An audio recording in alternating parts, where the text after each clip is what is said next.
Okay, you're going to ask me or probably wonder why did I choose the theme that I did for this month, which is all about styling and well-being. Okay, so let me go back.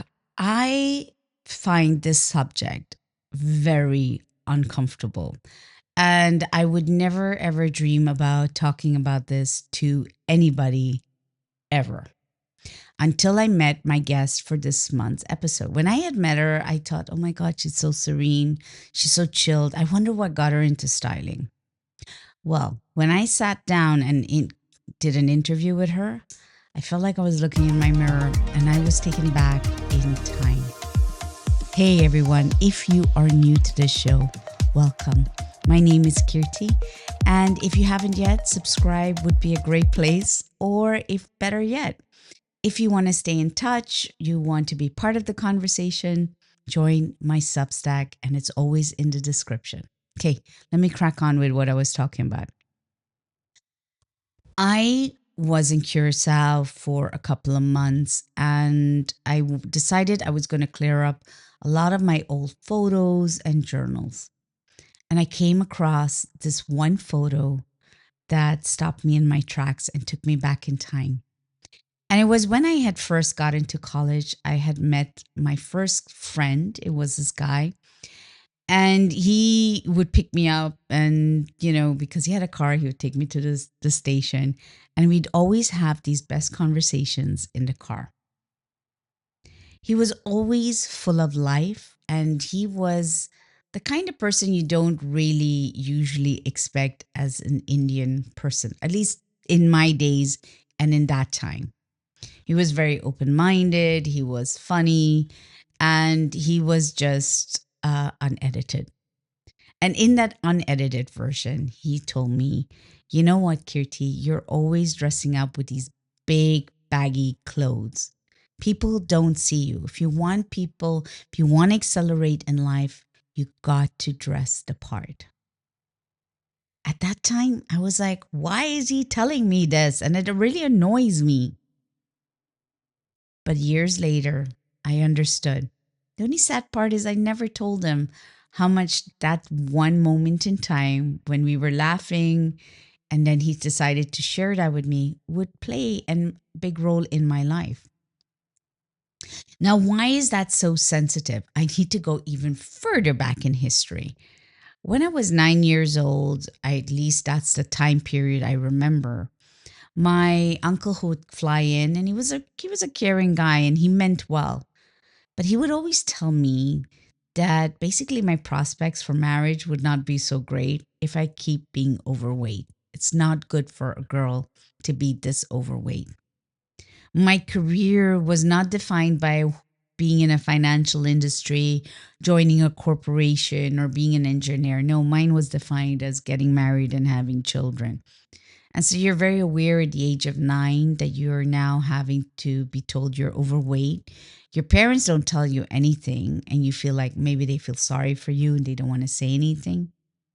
But it played a very big role in my life. And so what I would do is I would eat really badly. I would secretly eat. I would cover up my clothes. I would be rebellious. I didn't like that's a man who had to tell me that my life was defined by, my weight and my marriage. And so by the time I had hit 15 and I really never felt safe in the Indian community, I know that I started being very like I used to fight it all. Then you'd have the aunts, the aunties as such, and they would say, oh my God, look how white she is and how pretty that makes her. And so you're constantly being pressurized and assessed by the way you look on a constant basis. But and yet when you're going into schools or you're in a Dutch environment, that wasn't such a big conversation from a different culture. At least that's what I felt or thought. So my whole life, I was always in the back of my head, living with the shame that I am fat and I am ugly, but yet I'm supposedly pretty because I have got white skin. And so, of course, having to be told at 18 that it's about you and it's about how it does affect the way people see you, the way my friend Sanjay had explained it to me felt different. And over the years after that, I did meet another few actually really nice male allies who would encourage me to feel good about myself. It wasn't about getting to that size 6 or that size 4 or whatever. It was actually do it, but do it for you. And so listening to the story with Rema, that is what got me thinking about my past and why it is so important in this day and age. It is still influencing individuals out there. It still influences women and girls out there. I remember that when I traded in my wonderful suits and everything for yoga clothes, I didn't realize that because I was so tired, I wanted to just be me, but that meant flip flops and yoga trousers and athletic wear. I didn't feel very confident anymore. And I stopped wearing makeup for a long, long time. And so clothes do play a role in the way it affects the way you dress, um, the way you show up in the world, just as yourself as well. So this month's topic for me really, I thought, how am I going to talk about it actually without sharing all this discomfort? Because I'm always aware when I talk about these life experiences of mine, because it's about how other people saw me or all kept telling me who I should be and how I should be seen. I feel bad. I almost feel like I feel bad that I'm talking ill about them, even though I don't. So I sit quietly with these stories and think maybe I shouldn't be telling this to other people. But the pressure from outside is real. It is a big thing. Even up until recently, when I was in the UK or when I'm on the podcast, I know when I was doing the podcast, people would tell me how I should wear my makeup. And I just thought to myself, is the content important or the way I look? And it's always coming from a particular culture at that time.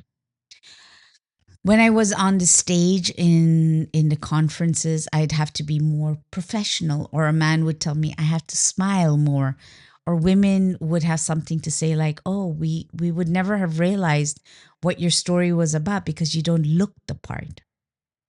Little small comments make a big difference. And this is what is at my forefront or on the top of my head for this month's team.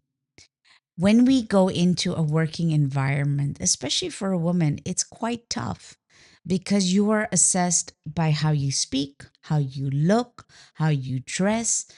Every little thing just seems to still matter no matter how many decades we go further. And so I thought, you know what? It's still time to talk about it. And what if we spoke about it from a multicultural lens? And styling has a lot of different layers as well. It's not just fashion.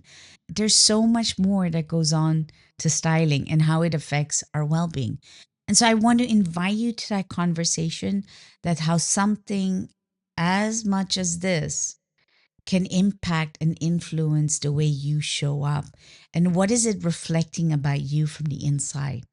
I know when I was in the yoga phase, it was reflecting my exhaustion. It was reflecting of my self-care period.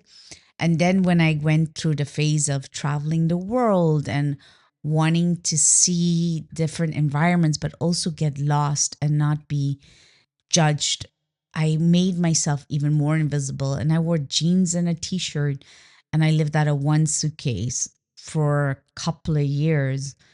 It taught me about how to minimize my wardrobe, but in the sense I had to look at different ways to find my style in different countries. And in Italy, it was about scarves. In Barcelona, it was about printed shirts. In the Netherlands, it was more bland. Every country has its own styling and its own particular way. And I explored each of these. And now being in Dubai, again, my wardrobe in the UK does not suit here. Initially, I would have had a problem with it, but now I've come to see it as a sort of a canvas and I can have joy from it from a female's perspective. I don't know much about the male perspective. I would be curious about it.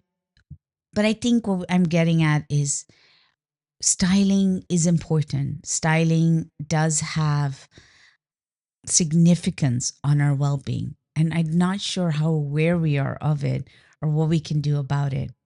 And this month, listening to Rema, there's so many tips, so many ways. And and this month, listening to Rema, she has left me with so much introspection and also things to think about. And I hope it inspires you as it inspired me. Hey, enjoy this month's episodes and also look out for the pause phrases that I'm going to come out with and share. If you're not sure what they are, I have recently launched a deck of cards called Just Be Me. And these are very short phrases that help you see how you are influenced in your mind and how to stop certain influences so you can just take a different approach or have a different communication. And if you want to know more, of course, join my Substack. I'd love to have you there. Love to hear what you think about it as well. Have a good one. Till the next one. Take care.